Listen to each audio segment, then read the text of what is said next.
Yo, what's going on everyone? Today we got a really fun video. So today we're predicting the entire career for every single lottery pick from this year's draft. Like I'm talking for every single guy. I'm gonna give my predictions for their rookie year stats, their career stats, their best season, what teams they'll be on, what awards they're winning, if they're winning a championship. First though, quick history lesson. So look, I tried to make this as realistic as possible because the reality is not every single one of these guys is gonna be good. Like I wanna show you something. Let's just look at like the 2020 NBA draft. So check this out, right? If I search up the 2020, there it is, NBA draft, we can already kind of tell who's gonna be good and who's not, right? It's not that difficult. Anthony Edwards, obviously a stud. James Wiseman though, the number 2 pick, probably looking like a bust, right? LaMelo Ball is great. Patrick Williams, the number 4 pick. We don't really know yet, but so far, not great. He's dealt with injuries, etc.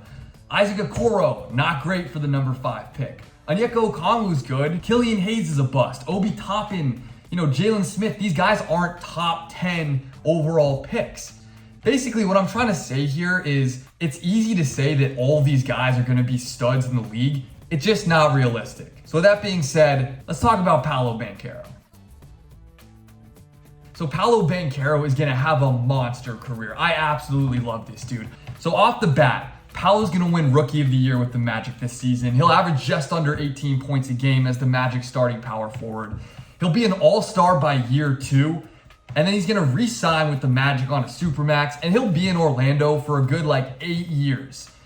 Until eventually, as every NBA star does nowadays, he'll demand a trade due to the Magic's inability to win in the playoffs. And he'll go back to his hometown, Seattle Supersonics. Yeah, by then the Supersonics will be an NBA team. So he's gonna play for the Supersonics for 5 years. He'll take them to 1 NBA Finals. Paolo's gonna go down, not as a top 25 player or anything like that, but he'll be a Hall of Famer.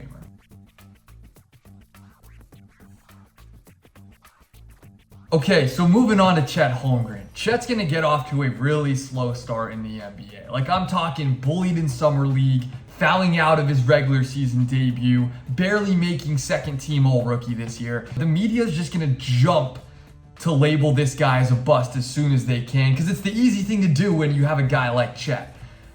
But here's the thing with Chet. After a couple years of bulking up, just getting massive. Whatever diet Giannis went on after his rookie season, Chet's gonna get on that. He's gonna break out in year 3 and win most improved player, averaging 16 points, 10 rebounds, and 3 blocks a game. And he'll also make his first of 3 career All-Star teams that year. But then the very next season, I think Chet's gonna suffer a season-ending injury. The Thunder end up trading him away to the Blazers because they don't wanna have to pay him a second contract. And then with Portland, Chet rebounds. He ends up making 2 more All-Star teams in Portland and 4 more second-team All-Defense selections. But overall, Chet's offensive game just never really develops, and he ends his career in Portland as just a solid defensive center.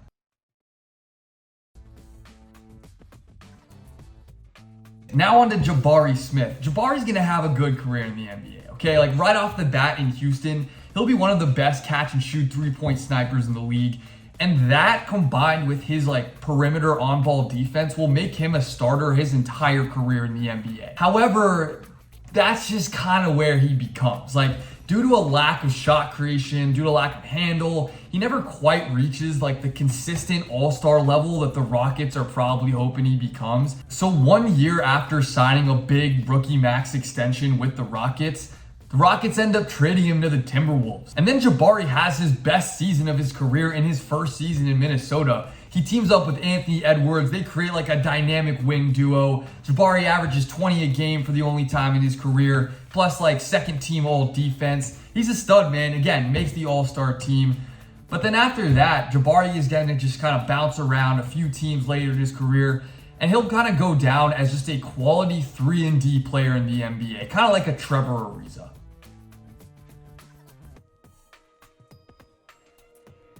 Be happy, Kings fans. Keegan Murray is gonna be really good.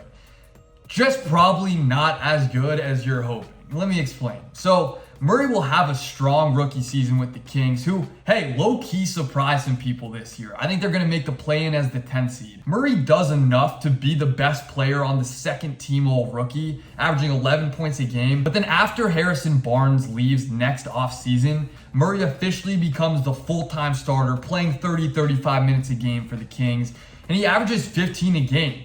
And then ups that average again to 18 a game by his fourth season in the NBA. But that's kind of where his development in Sacramento just plateaus. The best way to describe Keegan Murray's career is that he'll be a poor man's Pascal Siakam. But unlike Siakam, he definitely never makes an All-NBA team. Honestly, I don't think he'll ever quite make an All-Star team either.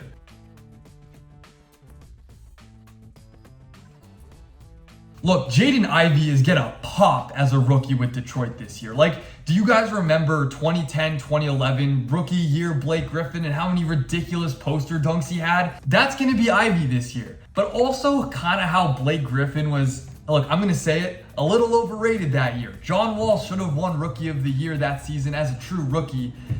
I think Ivey isn't going to be perfect either with Detroit. I think he's going to struggle with shooting, some ball handling, decision making, turnovers. Ivey's going to put up points, okay? Like, he'll average double digits as a rookie, second-year player, third-year player, but he doesn't truly figure out the NBA until his fourth year, 2026, when he explodes. Like, I'm talking 25 points a game for Jaden Ivey. Him and Cade become the best backcourt in the NBA, and I think the Pistons win the 2026 NBA championship. But then between a few injuries and a lack of, like, truly great shooting, Ivey's going to have sort of a short peak. Think of like T-Mac a little bit.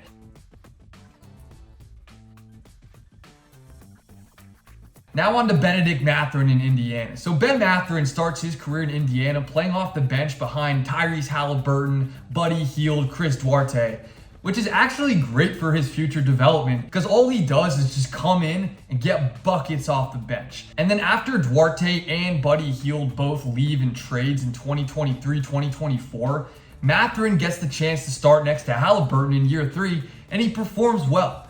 But his career truly takes off the next season when he wins his first of 2 career Sixth Man of the Year awards when he averages 17 off the bench for the Pacers. He then leaves in free agency when the Knicks give him a huge contract, and he goes down as having like a CJ McCollum, Lou Will type of career. At his peak, a great scorer, great overall player, but just never quite good enough to make an all-star team.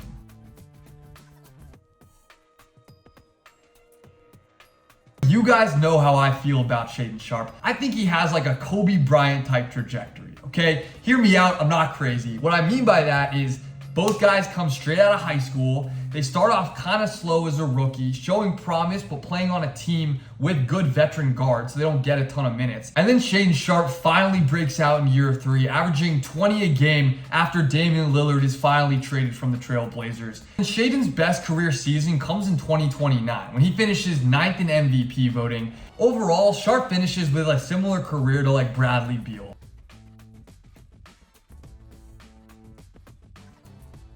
Okay, so next up is Dyson Daniels with the New Orleans Pelicans. So Dyson Daniels will be just the definition of solid his entire career. Like, the way I think about Dyson Daniels is that he'll end up basically somewhere in between a Tomas Satoransky and a Shai Gilgeous-Alexander. Like a do-it-all point guard, good defensively, makes winning plays, but it's just kind of like slightly above average at anything. Basically, Daniels makes second team all-rookie, playing a key role player role with the Pelicans next season. He averages like 8 points, 4 rebounds, 4 assists per game. And the Pelicans advance to the second round of the playoffs. But overall, Daniels just never quite gets a huge opportunity on the Pelicans because their roster's stacked. So he leaves for the Spurs after a few seasons in New Orleans. And then he also eventually plays for the Clippers and the Bulls as well. Again, never really gets super close to being an all-star, but Daniels does play a big role in 7 straight playoff appearances in the middle of his career. Daniels will just go down as a winning player.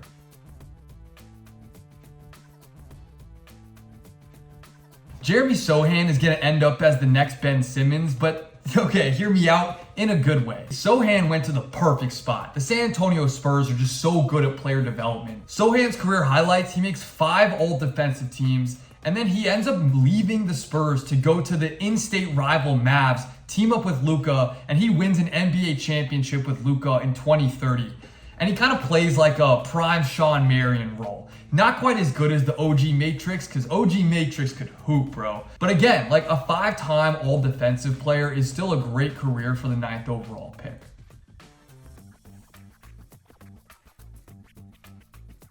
All right, so now we got Johnny Davis of my Washington Wizards. Davis ends up making second-team all-rookie, averaging 10 points and 3 assists a game off the bench for the Wizards. And that's just kind of his role in year 2 as well. But in year 3, Bradley Beal finally demands a trade out of DC, and then Johnny Davis becomes the starter and spends the next 5 seasons as the Wizards' starting shooting guard. However, due to like Beal's contract, Kristaps Porzingis' health, and just a lot of mediocre draft picks, the Wizards spend the entirety of Davis's 6 years missing the playoffs.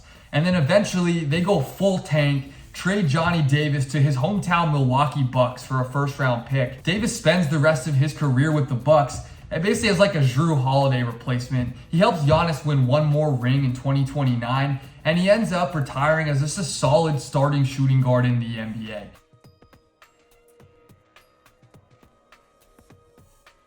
Ousmane Dieng is another boomer bust guy. I think this dude has as much potential as anybody in this draft. And yeah, that includes Chet Holmgren, Paolo, Ivy, Shayne Sharp, etc. But similar to his new teammate Aleksej Pokusevski, as an international player with no true calling card to keep him on the floor earlier in his career, I think Ousmane Dieng struggles to get minutes as a rookie this season with the Thunder, and eventually they trade him after his second season to the Hornets because the Charlotte Hornets decided to take a chance on him. But he just never really figures it out, man. And eventually he'll go back overseas after 4 years in the NBA. Ousmane Dieng goes down as a bust.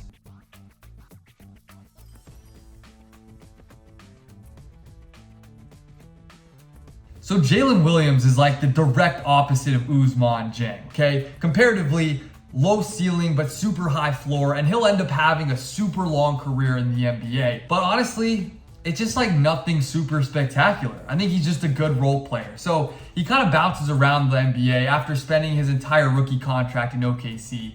First going to the Hawks, then the Nets, then the Wizards, then the Kings, and eventually he'll finish his career with the Philadelphia 76ers. And Williams kind of just always toes the line between being a starter and a bench guy in the NBA, as he's a good 3-and-D player, but he's just not quite good enough at the 3 or the D to truly carve out a consistent role for any team in the league.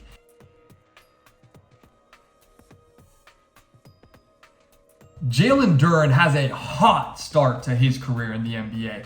The fact that this guy gets to begin his career in Detroit with Cade Cunningham as his point guard is such a dub. So basically, as a rookie, Jalen Duren averages 10 points and 10 rebounds as Cade's go-to pick-and-roll big man. He makes first-team all-rookie. He honestly looks like the best center in the draft, ahead of Mark Williams and Chet Holmgren. And then from there, Duren just slowly gets better and better as a physically dominant big man in the NBA. If you remember, I said that Jaden Ivey was going to win a championship with the Pistons in 2026, and Jalen Duren plays a huge role in that team as the starting center.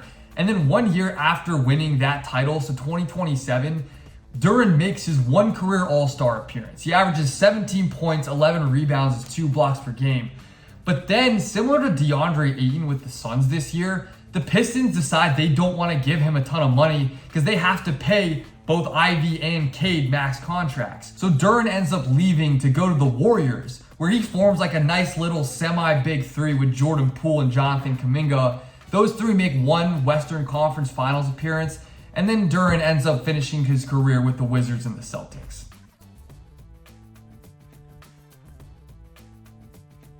And last but not least, Ochai Obaji. So look, I think Obaji is going to have a really strong role player type of career in the NBA. Kind of think a Jay Crowder, a Taurean Prince type of guy in this league. Of course, his career starts with the Cavs, where I think he gets an opportunity to start at small forward by the end of the season, because he has a great year. He averages 10 points a game, makes second team all-rookie, but that's just kind of what he ends up being. He plays 14 years in the league. This guy has a long career, and he ends up winning a couple of championships as a role player later in his career. So yeah, man, there you have it. That's every single lottery pick from this year's draft, entire career projection. Drop a comment, like, who do you guys think I missed on? Who do you guys think I got right? Who do you think's gonna be the best player in this year's draft? And yeah, man, if you guys made it to this part of the video, thank you guys so much. I really appreciate it. Make sure to like this video. Like I said, drop a comment. Definitely hit the subscribe button. Guys, we are so close to 20,000 subscribers with Summer League right around the corner. So stay tuned and I'll see you next week.